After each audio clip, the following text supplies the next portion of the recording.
Hello friends, myself Mayank Srivastava from Ambalika Institute of Management and Technology from Mechanical Engineering Department, and my college is affiliated with Dr. APJ Abdul Kalam Technical University. Students, आज के lecture में हम discuss करेंगे जो हमने पिछला topic आपका छोड़ के, मतलब आपका टॉपिक जो कवर अप नहीं हुआ था उसके बारे में डिस्कस करेंगे, जो कि आपका फेस डायग्राम था। हमने उस लेक्चर में आपको बताया कि फेस डायग्राम क्यों ज़रूरी होता है एक इंजीनियर्स के लिए, उसमें क्या क्या चीज़ें होती हैं, कैसे इनबिल्ड करना होता है। तो ये इंपॉर्टेंट टर्म्स होते हैं आपके, जो हमने वहाँ पर आपका कवर अप करा था। एक्चुअली फेस डायग्राम में बेसिक टर्मोलॉजीज़ जो होती हैं वो यही होता है कि आपको मेल्टिंग पॉइंट पता होना चाहिए, आपको टेम्परेचर का स्ट्रक्चर बीसीसी है कि एफसीसी है, फेस क्यूबिक सेंटर्ड है कि बॉडी क्यूबिक सेंटर्ड है, ये आपको पता होना चाहिए, और किस उसमें मटेरियल मेल्ट होगा, किस उसमें जाकर के डिफॉर्म होगा। तो ये सारी चीज़ें आपको कौन बताता है? Phase diagram. तो ये हमने आपको पिछले लेक्चर में हमने डिस्कस करा था आपसे। उसके बाद फिर हमने आपको बताया था सिस्टम क्या होता है। तो सिस्टम होता क्या चीज़ है कि कोई भी फेस या कोई भी आपका कंपोनेंट जब भी बनता है, जैसे बाइनरी फेस डायग्राम की बात करें तो कंपोजिशन होगा। कंपोजिशन मतलब एक से ज़्यादा पार्ट उसमें मिक्स होंगे। तो जब एक से ज़्यादा पार्ट उसमें मिक्स होंगे तो जो कंपोजिशन होगा उसका अगर ब्रीफ में आपको समझना है तो उसके लिए आपको फेस डायग्राम पढ़ना ज़रूरी होता है। तो उस केस में हमने आपको बताया था सिस्टम क्या होता है। तो सिस्टम हमेशा आइसोलेटेड होता है। आइसोलेटेड मतलब बाहर से सराउंडिंग उसमें कोई भी इम्पैक्ट ना डाल पाए, unaffected from the surrounding is known as a system. तो वही चीज़ यहाँ पर आगे उसी टर्म्स को आगे बढ़ाते हुए लेक्चर को आगे प्रोसीड करते हैं। फिर बात आती है प्रॉपर्टीज़ की। तो प्रॉपर्टीज़ क्या होती है? The quantities that govern the state of a system are known as a properties. मतलब कि वो क्वालिटी जिसके कारण स्टेट को जो चीज़ गवर्न करे वही उसकी प्रॉपर्टीज़ कहलाती है। मतलब स्टेट मीन्स कब चेंज होना है, कब, जैसे आपको स्टेट भी बताया था, स्टेट मतलब उसकी फिजिकल एंटिटी कि कब उसको चेंज करना है। तो ये सारी चीज़ें किसके ऊपर डिपेंड करेगी? आपकी प्रॉपर्टीज़ के ऊपर। अब प्रॉपर्टीज़ कौन कौन सी चीज़ें होती हैं, कौन कौन से किस टाइप्स के होते हैं आपके, तो वो बेसिकली दो पार्ट्स में प्रॉपर्टीज़ को डिस्क्राइब करा गया। दैट इज़ आपका intensive properties and extensive properties. अब बात आती है इंटेंसिव प्रॉपर्टीज़ क्या होती है। इंटेंसिव प्रॉपर्टीज़ क्या होता है? मास इंडिपेंडेंट होता है। जो इंटेंसिव प्रॉपर्टीज़ होती है वो आपकी मास इंडिपेंडेंट होती है। मास इंडिपेंडेंस का मतलब जैसे फिजिकल एंटिटी के ऊपर वो डिपेंडेंस नहीं होती है। तो the intensive properties such as pressure, temperature, velocity is known as mass independent. मतलब इंटेंसिव प्रॉपर्टीज़ जो होती है हमेशा मास इंडिपेंडेंट होती है। प्रॉपर्टीज़ दो तरह की होती है, हमने बताया, इंटेंसिव और एक्सटेंसिव। एक मास इंडिपेंडेंट होती है और एक क्या होती है? मास डिपेंडेंट होती है। तो इंडिपेंडेंट में प्रेशर, टेम्परेचर और वेलोसिटी आ गया। और एक्सटेंसिव प्रोसेस क्या होता है? ये होता है आपका जैसे वो वॉल्यूम हो गया, डेंसिटी हो गई, एंथैल्पी हो गया, एंट्रोपी हो गई। ये सारी चीज़ें जितनी होती हैं वो मास डिपेंडेंट होती हैं। जो कि मास अगर वेरी करेगा तो ये सारी चीज़ें आपके वेरी हो जाएंगे। तो ये दो तरह की प्रॉपर्टीज़ होती हैं जो स्टेट को गवर्न करती हैं। अगर मास इंडिपेंडेंट होगा मतलब कि जैसे प्रेशर, टेम्परेचर और वेलोसिटी, तो क्या होगा? मास के ऊपर फ़र्क नहीं पड़ रहा है, कितना मास है उससे कोई मतलब नहीं है, आपका ये चेंज हो सकता है। लेकिन अगर इसकी एक्सटेंसिव प्रॉपर्टीज़ की बात करें तो उस केस में क्या होता है? जैसे आपका वॉल्यूम हो गया, डेंसिटी हो गया, एंथैल्पी हो गया, एंट्रोपी हो गई, तो इनके ऊपर क्या होता है? मास डिपेंड होता है। अगर मास चेंज हो रहा है तो ये चेंज होगा, या वाइस वर्सा भी आप कह सकते हैं। अगर आपकी ये प्रॉपर्टीज आप चेंज करेंगे तो वो मास को इम्पैक्ट करेगा। तो ये सारी चीज़ें आपका कवर अप होता है प्रॉपर्टीज़ में। ये भी आपकी टर्मिनोलॉजीज़ है जो यूज करते हैं फेस आयरन कार्बन डायग्राम या फेस डायग्राम में आपका इसका यूज होता है। फिर नेक्स्ट होता है कंपोनेंट। ये भी इंपॉर्टेंट टर्म होता है। जैसे हमने आपको पहले भी बताया था कि तीन चीज़ें होती हैं, एक टेम्परेचर, एक प्रेशर और एक कंपोजिशन। अब कंपोजिशन ही आपका कंपोनेंट होता है।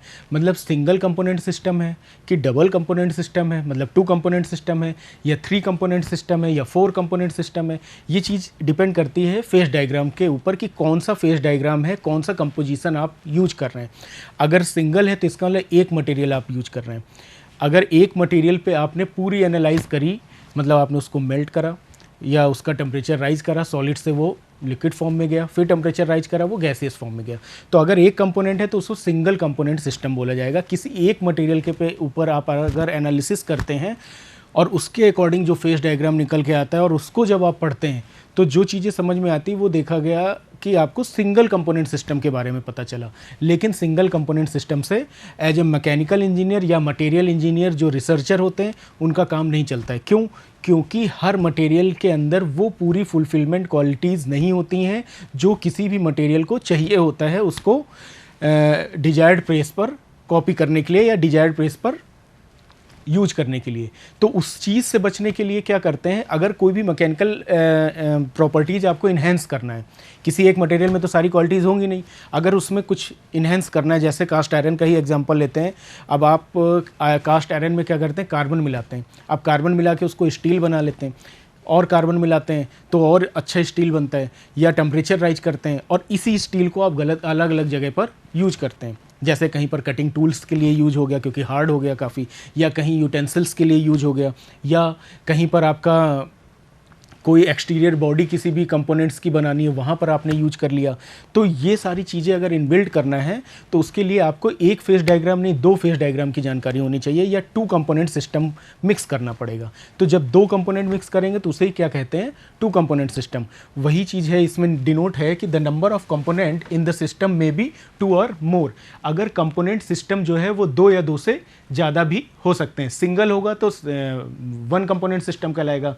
अब दो या दो से ज़्यादा भी हो सकते हैं। जैसे एग्जांपल में आपको समझाया गया कि पीबी और एसएन, एयू और एजी, एसआई और एल्युमिनियम, ये क्या है, टू कंपोनेंट सिस्टम है। क्योंकि आप देखो ये दो एलॉय हैं, अगर कोई भी चीज़ आपस में मिलती है तो उन्हें एलॉय कहते हैं। वो हम नेक्स्ट लेक्चर में कवर अप करेंगे कि एलॉय क्या होता है, एलॉय कैसे बनता है, बेस मेटल उसमें कितना होता है, एलॉइंग एलिमेंट कितना होता है, ये सारी चीज़ें हम नेक्स्ट लेक्चर में कवर अप करेंगे। लेकिन जब भी कोई भी एक कंपोनेंट या एक मेटल में कोई दूसरा मेटल ऐड कर देते हैं तो उसको आप एलॉय बोलने लगते हैं। अब जैसे ये पीबी और एसएन है, दो कंपोनेंट, सेम उसी तरह एयू और एजी है, दो कंपोनेंट, सेम इसी तरह आपका क्या है, एसआई और एल्युमिनियम है, ये भी दो कंपोनेंट है। अब जब ये दो कंपोनेंट को मिक्स करोगे और मिक्स करने के बाद इसका फेस डायग्राम पढ़ोगे तब आपको पता चलेगा कि टू कंपोनेंट या बाइनरी फेस डायग्राम में उसका क्या इम्पैक्ट आता है। तो इसीलिए इस इम्पॉर्टेंट है, ये टू कंपोनेंट सिस्टम बोला जाता है, सिंगल कंपोनेंट फिर टू कंपोनेंट। लेकिन अब देखा गया एज ए रिसर्चर कि यार अभी भी मेरी सारी मैकेनिकल प्रॉपर्टीज़ फॉलो अप नहीं हो पा रही, या जो हमको डिजायर्ड रिजल्ट चाहिए किसी भी मटेरियल से, जो हमको डिजायरनेस है वो ये मटेरियल फुलफ़िल नहीं कर पा रहा था। अकेला नहीं फुलफ़िल कर पाया, दो यूज करा तब भी आपकी सारी प्रॉपर्टीज़ को वो फुलफ़िल नहीं कर पा रहा है। तब आप क्या करोगे, आपको जो प्रॉपर्टीज़ चाहिए उससे ही रिलेटेड उसमें फिर से मिक्स करोगे। अब मिक्स करने के लिए आपको हमने पहले भी बताया, पता होना चाहिए कि कौन सा मिक्स हो पाएगा, कौन से दो कंपोनेंट आपस में मिक्स हो पाएंगे या नहीं हो पाएंगे। जब तक दो की बात थी तो तब तक तो चलो ठीक है, फिर भी आपके लिए सही था। लेकिन जब ये तीन में चेंज हो गया, अब आपको तीनों की क्वालिटीज़ आपस में मैच होनी चाहिए। भाई एज ए फ्रेंड आप देखो, आपका फ्रेंडशिप किससे होता है, अगर एज ए स्टूडेंट आप देखो आपका फ्रेंडशिप उसी से होगा जिससे आपकी क्वालिटी मैच होती है। तो सेम वही चीज़ यहाँ पर भी है भाई, अगर कंपोनेंट को आपस में मैच कराना है या मिक्सअप करना है तो बेसिक क्वालिटीज़ सेम होनी चाहिए। अब जब तीन कंपोनेंट क्यों लिया गया, क्योंकि आपको ज़्यादा डिजायरनेस है, उससे ज़्यादा वर्क लेना है मटेरियल से, तो मैकेनिकल प्रॉपर्टीज़ इन्हेंस करनी है ज़्यादा, तो उसके लिए आपने क्या करा, तीन कंपोनेंट लिया। अब तीन कंपोनेंट में यहाँ पर कॉपर लिया गया, निकल लिया गया और जिंक लिया गया। इसको ही आप जर्मन सिल्वर भी बोलते हैं। और इसी को देखो जो हमने आपको पहले बताया गया एन एलॉय बोला गया। ये क्या है, जब आपके कंपोनेंट मिक्स हो गए तो इन्हीं को आपने क्या बोला, एलॉय। एलॉय हमेशा मिक्सिंग ऑफ टू कंपोनेंट्स होता है।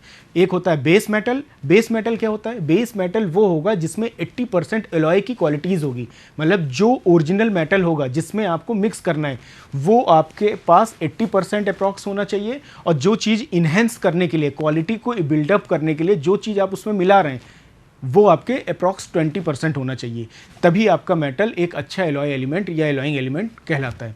तो उसी तरह एक और एग्जांपल दिया गया एजी, एयू और पीटी का आर 3 कंपोनेंट सिस्टम। अब ये क्या है, 3 कंपोनेंट सिस्टम है। 3 कंपोनेंट क्योंकि 3 मेटल लिए गए, ठीक है। अब देखा गया कि अभी भी हमारी चीज़ें फुलफिल मान लीजिए नहीं हो पा रही हैं, तो उस केस में क्या करा गया, 4 कंपोनेंट लिया गया। अब जितने ज़्यादा आप कंपोनेंट लेते चले जाएंगे उतने ही ज़्यादा आपको एनालिसिस आपकी बढ़ती चली जाएगी। एनालिसिस किस चीज़ में बढ़ती चली जाएगी, आपको सबके मेल्टिंग पॉइंट पता होने चाहिए, आपको सबके माइक्रो स्ट्रक्चर पता होने चाहिए कि कौन सा एफसीसी है, कौन सा बीसीसी है, कौन सा एससीसी है, तो ये सारी चीज़ें, कौन सा सिंपल क्यूबिक है, तो ये सारे स्ट्रक्चर जब आपको पता होंगे तभी तो आप मिक्स कर पाओगे। तो उसके लिए क्या होता है, 4 मेटल। अब जैसे 4 मेटल है, अब 4 मेटल क्यों यूज करा जा रहा है, क्योंकि इन्हेंस करना है क्वालिटीज़। 3 से नहीं काम चला, 4 कंपोनेंट जोड़ दो। अब जैसे ही 4 कंपोनेंट जोड़ोगे तो फिर से आपको फेज डायग्राम में सारे कंपोनेंट का 1 बाई 1 से पहले उसको सिंगल बना के देखोगे, सिंगल फेज डायग्राम में देखोगे, फिर बाइनरी में देखोगे, फिर आपका टर्सरी में देखोगे। तो इस तरह करते करते जब आप सारे एनालाइज करोगे तो आपको पता चल जाएगा कि कौन सा मटेरियल का कहाँ पे मेल्टिंग पॉइंट है, कौन सा मटेरियल कहाँ पे फेल हो रहा है, कौन से मटेरियल आपस में किनके मेल्टिंग पॉइंट काफ़ी क्लोज हैं। तो जो मटेरियल के मेल्टिंग पॉइंट काफ़ी क्लोज होंगे या जिनके माइक्रो स्ट्रक्चर काफ़ी सिमिलर होंगे तो आपको ऐड करने में आसान होगा। तो वही चीज़ यहाँ पर दिखाया गया, एक एग्जाम्पल दिया गया ड्यूरेलियम का। ये क्या है, एलॉय है, किसका है, एल्युमिनियम का। अब एल्युमिनियम के साथ साथ अब ड्यूरेलियम आप देखो बहुत ज़्यादा यूज होता है। कहाँ, क्यों यूज करते हैं बहुत ज़्यादा, क्योंकि इसकी क्वालिटीज़ काफ़ी इंप्रूव होती है, लाइट इन वेट होता है, डक्टिलिटी होती है इसमें। अब जैसे आप देखो इसमें क्या क्या चीज़ें करी गई, एल्युमिनियम जोड़ा गया, एल्युमिनियम में कॉपर। अब एल्युमिनियम आपका एज अ बेस मेटल हो गया, जो हमने आपको बताया कि बेस मेटल 80% होना चाहिए, तो एल्युमिनियम इस जगह पे बेस मेटल हो गया। क्यों, क्योंकि ये एलॉय है एल्युमिनियम का। अब एल्युमिनियम के साथ साथ आपने कॉपर जोड़ा, मैग्नीशियम जोड़ा, Mn जोड़ा, तो ये सारी चीज़ें जब आप जोड़ रहे हैं तो ये एक बेस्ट एग्जाम्पल दिया गया 4 कंपोनेंट सिस्टम का, 4 कंपोनेंट सिस्टम का बेस्ट एग्जाम्पल आपका ड्यूरेलियम है, क्योंकि ये सारी चीज़ों को फुलफिल कर रहा है यहाँ पे। ठीक है, फिर ये भी एक इम्पॉर्टेंट टर्म होता है, ये भी आपकी एक इम्पॉर्टेंट टर्मोलॉजीज होती है जिसे आप कहते हैं इक्विलिब्रियम। अब इक्विलिब्रियम कंडीशन क्या होती है, जो आपका फ्री एनर्जी, जहाँ पर फ्री एनर्जी कम से कम जनरेट हो, वो आपकी इक्विलिब्रियम स्टेट होती है। मतलब आपने टेम्परेचर दिया, चेंजेस शुरू हुआ, फिर एक ऐसा फेस आएगा, एक ऐसा कंडीशन आएगा जहाँ पर सब कुछ बिल्कुल स्टेशनरी हो जाएगा, जहाँ पर फ्री एनर्जी मोशन बिल्कुल ख़त्म हो जाएगा, तो वो आपका इक्विलिब्रियम स्टेट कहते हैं। फ्री एनर्जी या मिनिमम फ्री एनर्जी पजेस करेगा सिस्टम। सिस्टम क्यों बोला जा रहा है, क्योंकि आपका एक नहीं, दो नहीं, तीन नहीं, चार, तीन चार कंपोनेंट आप जब मिला रहे हैं और सारा काम आपका एक आइसोलेटेड उसमें हो रहा है, बाहर से सराउंडिंग से कोई इम्पैक्ट नहीं पड़ रहा है, तो वो आपका इक्विलिब्रियम कंडीशन में हुआ। और स्टेट के अंदर अगर कोई ऐसा फेज आएगा जहाँ पर मिनिमम फ्री एनर्जी पजेज होगी सिस्टम में, जो भी सिस्टम होगा उसमें मिनिमम फ्री एनर्जी पजेज होगी, या डिफॉर्मेशन बिल्कुल मिनिमम होगा, या स्टेशनरी हो जाएगा, सब कुछ बिल्कुल स्थिर हो जाएगा, तो उस केस में क्या होगा, इक्विलिब्रियम कंडीशन उसे बोला जाता है किसी भी सिस्टम की या किसी भी स्टेट की, वो इक्विलिब्रियम कंडीशन कहलाती है। वही चीज़ इसमें लिखा हुआ है कि this is the state of a system that at any condition at any specified, ये जो वर्ड लिखा हुआ है स्पेसिफाइड कंडीशन, ये बड़ा इंपॉर्टेंट टर्म है। स्पेसिफाइड कंडीशन क्या हो सकती है, कोई एक कांस्टेंट या कोई एक टेम्परेचर होगा, जिस टेम्परेचर पे आपको ये इक्विलिब्रियम कंडीशन मिलेगी, या कोई एक डेफिनेट प्रेशर होगा।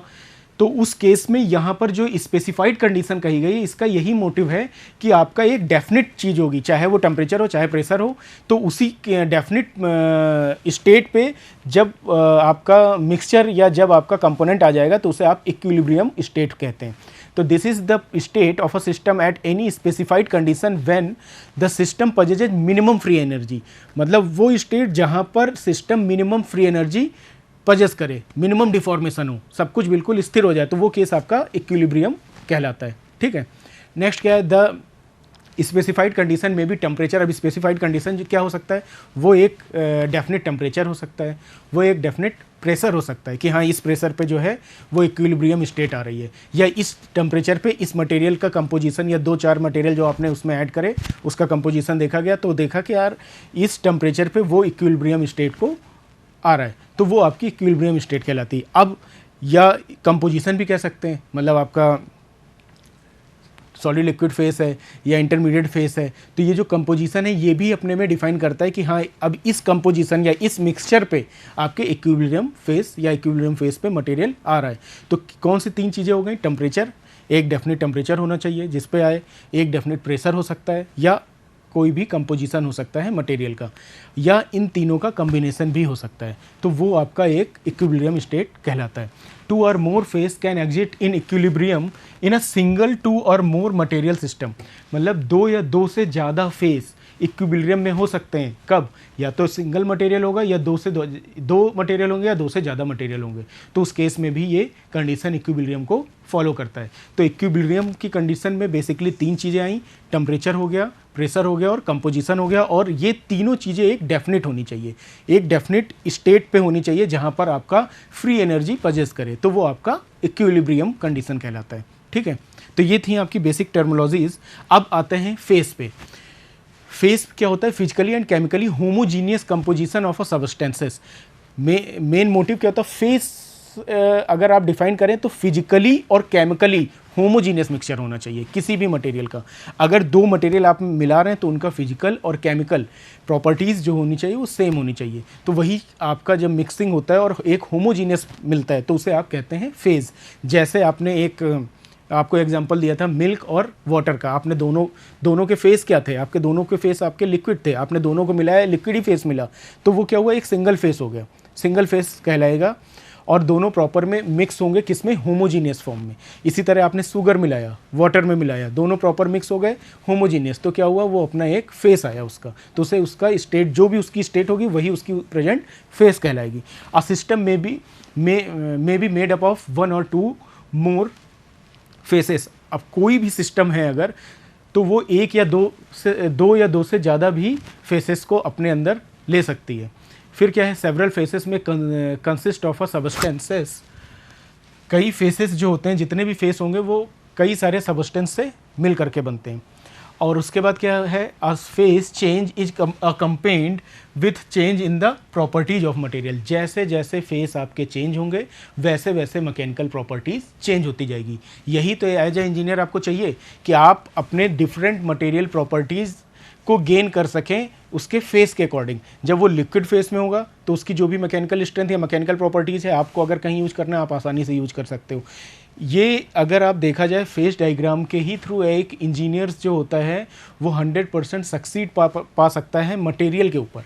मतलब आप सोचो, जो भी मटेरियल आपको मिला है वो आप अपने अकॉर्डिंग चेंज कर सकते हो। उसमें एलॉय मिला दो, उसमें कुछ और मटेरियल मिला दो, उसमें टेम्परेचर रेज कर दो। तो ये सारी चीज़ें जो आप 1 बाई 1 करते हो वो अपने अकॉर्डिंग चीज़ों को पाने के लिए। तो वही चीज़ का है कि हर फेस, जैसे आपने थोड़ा सा कार्बन मिलाया आयरन में, कहीं फेस चेंज हुआ, फिर और मिलाया, फेस चेंज हुआ। अब हर फेस पे आप अपनी टेस्टिंग करते जाओगे 1 बाई 1 और हर फेस पे उसकी मैकेनिकल प्रॉपर्टीज़ को चेक करते जाओगे। क्यों? क्योंकि मैकेनिकल प्रॉपर्टीज़ ही मेन रिजल्ट है जो कि हमको पाना है मटेरियल से।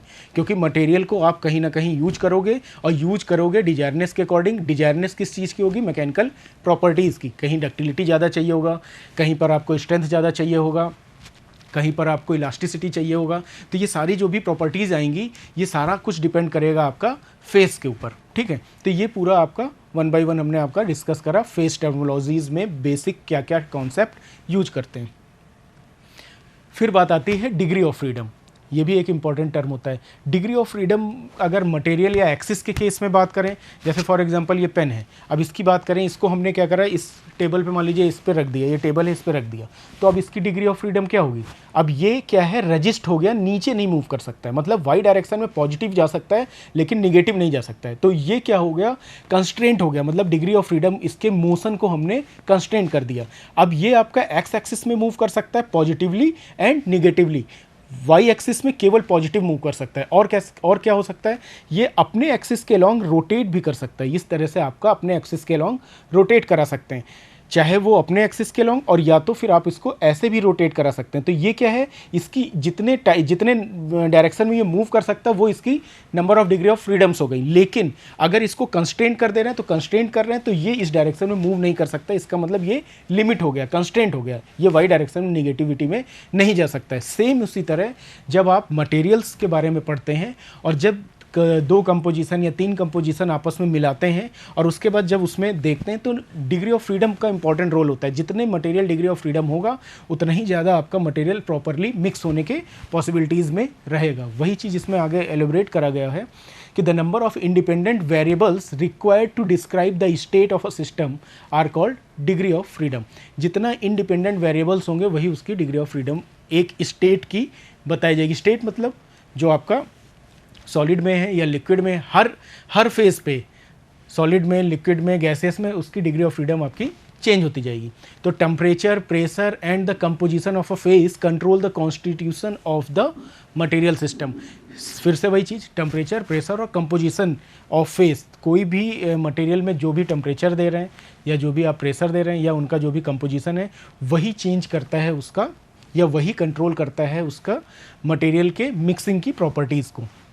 तो वही आपका डिग्री ऑफ फ्रीडम कहलाता है। फिर क्या है, these are independent variable and each one is referred as a degree of freedom. हर इंडिपेंडेंट वेरिएबल मतलब जितने भी मटेरियल हैं उसके जितने भी इंडिपेंडेंट वेरिएबल होंगे, इंडिपेंडेंट मतलब दूसरे के ऊपर डिपेंड नहीं है कि ये मूव करेगा तभी हम मूव करेंगे, ऐसा कुछ भी नहीं है, कोई कंस्ट्रेंट नहीं है।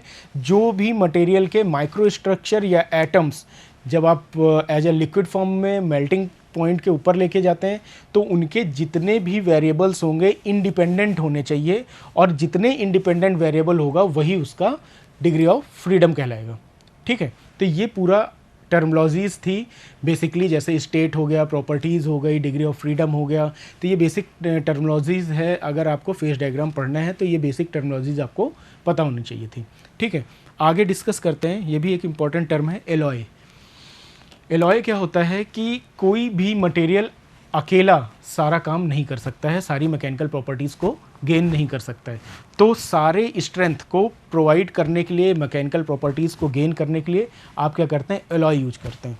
अब एलॉय क्या होता है, एलॉय क्या होता है, बेस मटेरियल और एलॉइंग एलिमेंट दोनों को जब आप कंबाइन करते हैं तो एलॉय का फॉर्मेशन होता है। अब बेस मटेरियल क्या होता है, बेस मटेरियल उसे कहते हैं जो कि मेन मटेरियल होगा, जिस चीज़ का आपको एलॉय चाहिए। जैसे एल्युमिनियम को एलॉय चाहिए तो एल्युमिनियम उसमें मेन कंस्टिट्यूएंट होगा, वो मेन मटेरियल होगा, और एल्युमिनियम आपका 80% होना चाहिए। ये हमने आपको पहले भी बताया, अभी आगे भी डिस्कस करेंगे इसके बारे में।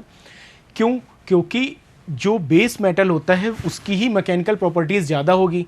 अब उसमें आपको कुछ और क्वालिटीज़ चाहिए, तो जिस मटेरियल की क्वालिटी चाहिए वो एज ए एलॉइंग एलिमेंट आप इसमें ऐड करेंगे, एज ए एलॉइंग एलिमेंट उसमें ऐड करते हैं, तो वही आपका एलॉय कहलाता है। क्या है कि N alloy is a combination of metals and metals combined with one और मोर अदर एलिमेंट। मतलब एलॉय क्या होता है, कम्बिनेशन ऑफ मेटल होता है। कोई भी दो मेटल को ऐड करो तो भी एलॉय कहलाएगा, तीन को ऐड करो तब भी एलॉय कहलाएगा। क्यों ऐड करना है, क्योंकि एज अ मटेरियल अगर देखा जाए तो एक मटेरियल पूरी फुलफिलनेस नहीं कर सकता है, तो उन प्रॉपर्टीज़ को इन्हेंस करने के लिए आप इसमें मटेरियल मिलाते हैं, दूसरा मटेरियल, और वही आपका फिर जब मिलाते हैं तो उसको आप एलॉय एलिमेंट कहते हैं। अब एग्जांपल में इसमें दिखाया गया है कि for example combining the metallic element gold and copper produces red gold. अब अगर आप कंबाइन करते हैं गोल्ड और कॉपर को तो रेड गोल्ड मिलता है। तो रेड गोल्ड की क्या ज़रूरत पड़ी, खाली गोल्ड क्यों नहीं यूज करा? क्योंकि आप अगर कहीं पर भी जाते हैं, ज्वेलरी के शॉप में भी जाते हैं, तो अगर प्योर गोल्ड दे देगा वो, तो उसमें उतनी स्ट्रेंथ नहीं होगी।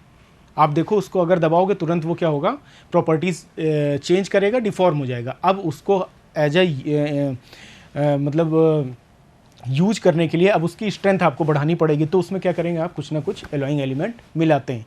तो इसीलिए प्योर फॉर्म में सारी प्रॉपर्टीज़ नहीं होती हैं, जिसके कारण आप एलॉइंग एलिमेंट उसमें मिलाते हैं। अब gold and silver becomes white gold. अब गोल्ड और सिल्वर मिला दोगे तो वाइट गोल्ड हो जाएगा। गोल्ड एंड कॉपर मिलाएंगे तो रेड गोल्ड, और उसी में सिल्वर मिला देंगे आप तो वो वाइट गोल्ड हो जाएगा। वाइट गोल्ड की जो जो प्रॉपर्टीज होगी ये उसको फॉलो अप करेगा, ये उसके नॉर्म्स को फॉलो करेगा। Silver combined with copper produces sterling gold, बहुत चमकीला होता है, स्टर्लिंग सिल्वर कहलाता है। अगर सिल्वर ऐड कर देते हैं तो वो भी आपका प्रॉपर्टीज इन्हेंस करता है। तो ये सारी चीज़ें आपके एलॉयज के बारे में हमने डिस्कस करा। सॉलिड फेसेस इन एलॉय, जो फेस होते हैं वो सॉलिड, अगर अब इसमें सॉलिड फेस की बात करते हैं, पहले भाई एलॉय मिलाया, अभी शुरुआत में टेम्परेचर इतना राइज नहीं हुआ तो सॉलिड फेस में, तो उसमें क्या क्या चीज़ें होती हैं वन बाय वन उस पर डिस्कस करते हैं। तो क्या होता है, pure metals generally suffers from one or other deficiency in their mechanical and other properties. जो प्योर मेटल होता है उसकी अपनी अपनी डिफिशियंसी मतलब कमियाँ होती हैं। अब कमियां क्या क्या होंगी, वो सारे मैकेनिकल प्रॉपर्टीज़ को लिए हुए नहीं होगा, इंक्लूडेड नहीं होगा। वही चीज़ लिखा हुआ है कि प्योर, जो आपको गोल्ड का एग्जांपल से भी हमने आपको समझाया कि pure materials generally suffers from one or other two deficiencies their mechanical and other properties. Mechanical properties और अदर प्रॉपर्टीज़ में डिफिशियंसीज होंगी। They are therefore not suitable for engineering application, जिसके कारण आप इंजीनियरिंग एप्लीकेशन में pure materials का use नहीं करते हैं। एक एग्जाम्पल से आपको समझाते हैं, जैसे आपको मान लो बोला जाए कास्ट आयरन से कटिंग करना है, तो कास्ट आयरन से आप कटिंग कर पाएंगे नहीं, क्यों? क्योंकि आपका उसका आउटर सरफेस जो होता है वो इतना हार्ड नहीं होता है। एज अ कटिंग टूल क्या होना चाहिए, आउटर सरफेस काफ़ी हार्ड होनी चाहिए। अब हार्डनेस बढ़ाने के लिए क्या करोगे आप, उसमें कुछ ना कुछ आप कॉपर मिलाओगे, कॉपर मिलाओगे स्टील बनेगा, और मिलाओगे स्टेनलेस स्टील आएगा। तो ये जो चीज़ें आप कर रहे हो क्यों कर रहे हो, क्योंकि आपको अपने रिक्वायरमेंट के अकॉर्डिंग वो चीज़ें चाहिए। तो वही चीज़ बताएगा कि एलॉय जब आप करते हैं, यूज करते हैं, तो रिमार्केबल इंप्रूवमेंट देता है किसी भी प्रॉपर्टीज़ में। सिंगल मटेरियल यूज करते हैं तो उतनी ज़्यादा इन्हेंस प्रॉपर्टीज़ नहीं होती है, लेकिन आप एलॉय मिला दिए तो रिमार्केबल मतलब जितना आपने सोचा भी नहीं था उससे भी ज़्यादा आपको अच्छा रिजल्ट वो देगा। तो उस केस में आप एलॉय यूज करते हैं। तो these metals in their alloy form so remarkable improvement in properties, that is why we find wider use of alloy. इसीलिए आप क्या करते हैं, वाइडर यूज ऑफ एलॉय, ज़्यादातर एलॉय यूज करते हैं। जैसे अगर एल्युमिनियम लिया जाए, एल्युमिनियम प्योर फॉर्म में लिया जाए तो उसका ज़्यादा यूज नहीं होता है। क्यों? क्योंकि स्ट्रेंथ अच्छी नहीं होती है, डक्टिलिटी की प्रॉपर्टी बहुत ज़्यादा होती है, लाइट इन वेट होता है, बहुत जल्दी वो बेंड हो जाएगा। अब मान लो फॉर एग्जांपल आपने एल्युमिनियम का टूल बनाया, यूज करा कटिंग में, तुरंत टूल ही खराब हो गया। तो वो एज अ प्योर फॉर्म है तो उसको यूज नहीं करते। आप देखिए aluminium as a pure form बहुत कम जगह यूज होगा। अगर एरोप्लेन की भी बात करा जाए तो उसकी लाइट इन वेट क्वालिटीज़ तो अच्छी होती है एल्युमिनियम की, लेकिन आप सोचो कि एल्युमिनियम का ही बाहर का वो पूरा सरफेस डिजाइन कर दें तो इम्पॉसिबल है, जब तक आप उसमें अलग से कोई एलॉय नहीं मिलाओगे, कोई अलग से एलॉइंग एलिमेंट नहीं ऐड करते हैं। जब ऐड करोगे तो उसकी प्रॉपर्टीज इनहेंस हो जाएगी। वही चीज़ है इसमें, an alloy as an aluminium is its pure form use very rarely, but its alloy such as Hindalium, duralumin are vastly use. लेकिन आप देखो एल्युमिनियम बहुत कम यूज होता है, लेकिन हिंडालियम बहुत यूज होता है, डुरेलियम बहुत यूज होता है। क्यों?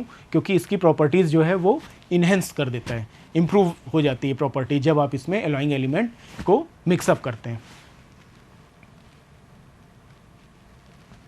फिर बात आते हैं कि एलॉय बनता कैसे है। N alloy is a composed of 2 और more elements of which at least 1 element is a metal. 2 या 2 से ज़्यादा एलिमेंट मिलाओगे तो एलॉय कहलाएगा, लेकिन उसमें एक एटम एक कंपोनेंट जो है वो मेटल ही होना चाहिए। ये इसकी कंस्ट्रेंट है। एलॉय अगर बनाना है, आप सोचो 2 नॉन मेटल मिला करके एलॉय बना लो तो नहीं बनेगा। आपका एलॉय बनेगा तभी जब आपका एक मेटल, जितने भी मेटल आप उसमें मिला रहे हैं उसमें एक मेटल जो है मेटेलिक प्रॉपर्टीज़ को लिए हुए इंक्लूड किए होना चाहिए। ये इंपॉर्टेंट टर्म होता है।